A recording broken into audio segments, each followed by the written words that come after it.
Pinahirapan niyo ako. Hindi naman dyan. Saan mo dali yung kamay mo?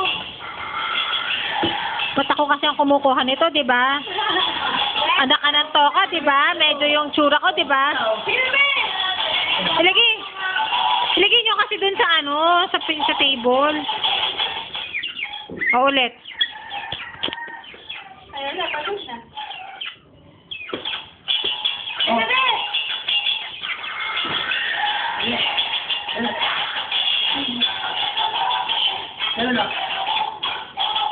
Mga walang dila. Dapat kasama ka gulay, hindi mo ako timutsura ko dito. Natin ba? Ito ka lang. Buisit ka. Exercise nga. Okay, kakay game.